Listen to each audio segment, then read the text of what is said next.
Berikut ini ialah pembimbing kelas 11, yaitu Bapak Saiful Haki sebagai fasilitator, Ibu Indah Sriwinarti sebagai pengajar praktik kelas 11A, dan Ibu Indah Rezat Hanifah sebagai pengajar praktik kelas 11B.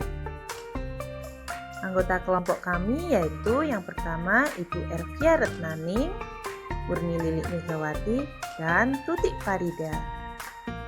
Tujuan pembelajaran: calon guru penggerak dapat berbagi, berkolaborasi, dan menerapkan keterampilan pengambilan keputusan berdasarkan 4 paradigma, 3 prinsip, dan 9 langkah pengambilan dan pengujian keputusan. Tugas yang pertama ialah paradigma apa yang digunakan dalam studi kasus pilihan. 2. Prinsip mana yang mendasari pilihan pengambilan keputusan yang diambil. 3. Tahapan pengambilan dan pengujian terhadap studi kasus pilihan. Apakah telah tepat atau belum? Mengapa? Masihkah ada pertanyaan-pertanyaan lanjutan dalam benak? Apakah pilihan pengambilan keputusan ini telah tepat? Kasus dilema etika. Pak Iksanuddin adalah seorang guru PNS di UPT SD Negeri Kota 1. Sudah beberapa bulan kesehatan Pak Iksan menurun. Hal ini menyebabkan Pak Iksan tidak bisa masuk sekolah karena harus sering keluar masuk rumah sakit untuk perawatan. Karena absen ASN di Kabupaten Blitar memakai absen digital dengan cara foto diri di lembaga tempat bertugas, hal ini mengharuskan Pak Iksan harus tetap datang ke sekolah untuk absen setiap hari, dan sudah beberapa bulan ini Pak Iksan datang ke sekolah pagi hanya untuk absen, kemudian pulang dan kembali lagi siang ketika jam pulang untuk absen pulang. Dengan keadaan seperti ini, Pak Iksan tetap menginginkan laporan kehadiran dibuat penuh setiap bulannya agar tetap menerima tunjangan profesi yang digunakan untuk biaya berobat. Situasi ini membuat guru-guru yang lain merasa iri. Apalagi Pak Iksan merupakan guru penerima tunjangan profesi. Pada kondisi seperti ini, Bu Estini sebagai kepala sekolah harus segera membuat keputusan untuk menerima permintaan Pak Iksan terkait laporan kehadiran yang dibuat penuh atau menolak permintaan Pak Iksan dengan tetap membuat laporan kehadiran apa adanya. Sebenarnya kami rekan-rekan guru tahu bahwa Pak Iksan juga melakukan kebohongan dengan absen tanpa hadir ke sekolah. Dari pihak keluarga sengaja mencetak foto Pak Iksan, kemudian untuk absen digitalnya, foto tersebutlah yang difoto untuk absen. Bagaimana keputusannya harus diambil oleh Bu Estini selaku kepala sekolah? Rasa keadilan versus rasa kasihan. Paradigma dilema etika. Dilema etika muncul ketika Pak Iksan meminta agar laporan kehadirannya dibuat penuh agar tetap menerima tunjangan profesi untuk biaya berobat. Hal ini memicu perdebatan di antara para guru apakah harus memenuhi permintaan Pak Iksan atau membuat laporan kehadiran yang sesuai dengan kenyataan. Prinsip dilema etika. Berpikir berbasis rasa peduli. Care-based thinking.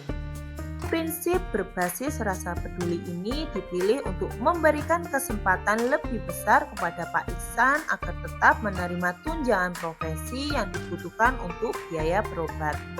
Dengan pengambilan keputusan sekolah ini dapat menunjukkan dukungan terhadap kesejahteraan guru meskipun harus mencari cara untuk menjaga keadilan bagi semua pihak. 9 langkah pengambilan dan pengujian keputusan. 1. Mengenali nilai-nilai yang sering bertentangan. Nilai-nilai yang saling bertentangan yaitu nilai keadilan dengan rasa kasihan. Dibuktikan dengan ketidakjujuran Pak Iksan dengan pelaporan kehadiran absensi. Namun di sisi lain ada rasa kasihan dengan membantu Pak Iksan agar tetap mendapatkan tunjangan profesi guru untuk biaya berobat. 2. Siapa yang terlibat dalam situasi ini? Yang terlibat dalam situasi ini ialah yang pertama kepala sekolah, 2. Rekan guru, dan yang ketiga ialah Pak Iksan. 3. Fakta-fakta yang relevan dengan situasi ini. Yang pertama, Pak Iksan yang sedang sakit dan harus keluar masuk rumah sakit yang menyebabkan Pak Iksan tidak masuk sekolah dan memenuhi kewajibannya sebagai guru, namun Pak Iksan meminta pelaporan kehadiran secara penuh. 2. Ada rasa iri dari rekan guru karena merasa tidak diperlakukan adil jika laporan kehadiran Pak Iksan diisi penuh, meskipun tidak hadir di sekolah. 4. Pengujian benar salah. Uji legal. Apakah ada unsur pelanggaran hukum dalam situasi tersebut? Sebenarnya untuk kasus tersebut tidak dapat digolongkan ke dalam pelanggaran hukum, sehingga hal ini termasuk ke dalam kasus dilema etika. Uji regulasi. Apakah ada pelanggaran peraturan atau kode etik profesi dalam kasus tersebut? Dalam hal ini, tindakan yang dilakukan termasuk pelanggaran kode etik profesional. Dibuktikan dengan kepala sekolah membuat laporan kehadiran Pak Iksan yang tidak sesuai kenyataan. Uji intuisi. Berdasarkan perasaan dan intuisi Anda, apakah ada yang salah dalam situasi ini? Berdasarkan intuisi ini tidak ada yang salah dalam tindakan tersebut, karena kepala sekolah berhak dalam mengambil keputusan. Hal ini berpengaruh dengan Pak Iksan yang membutuhkan biaya berobat. Uji publikasi. Apa yang Anda rasakan bila keputusan Anda dipublikasikan di media cetak atau elektronik atau menjadi viral di media sosial? Apakah Anda merasa nyaman? Jika ini dipublikasikan, kami akan merasa tidak nyaman dan akan mempengaruhi nama baik sekolah kami. Uji panutan. Kira-kira apa keputusan yang akan diambil oleh panutan atau idola Anda dalam situasi ini? Pak Iksan berkoordinasi dengan kepala sekolah dan rekan guru untuk mencarikan guru pengganti dengan sumber gaji langsung dari Pak Iksan. Pengujian paradigma benar lawan benar. Paradigma yang terjadi dalam situasi kasus ini ialah jangka pendek versus jangka panjang. 6. Melakukan prinsip resolusi. Berpikir berbasis rasa peduli. Care-based thinking. Mengambil keputusan yang menunjukkan empati dan kepedulian terhadap guru yang sedang menghadapi kesulitan pribadi. Hal ini dilakukan untuk memberikan kesempatan kepada Pak Iksan untuk tetap menerima tunjangan profesi untuk biaya pengobatan, meskipun keputusan ini dapat memunculkan ketidakadilan bagi rekan guru yang lain. 7. Investigasi opsi trilema.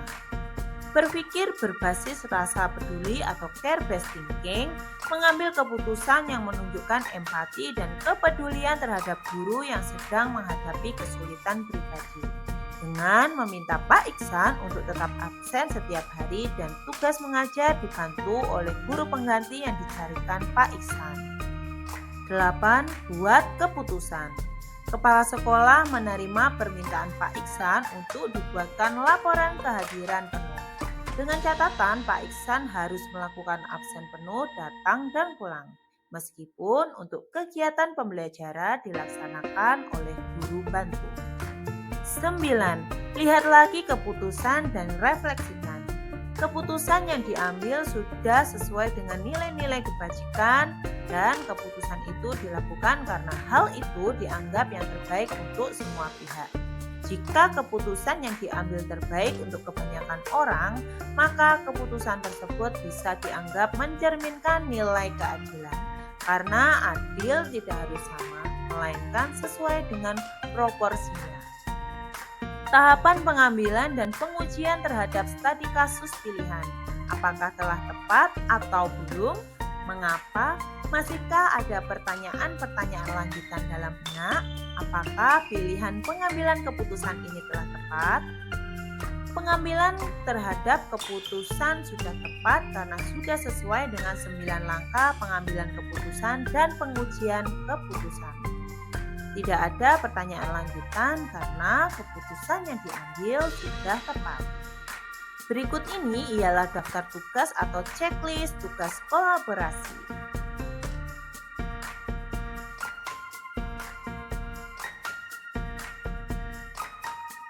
Sekian presentasi dari kami.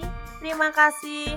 Salam guru penggerak, tergerak, bergerak, dan menggerakkan.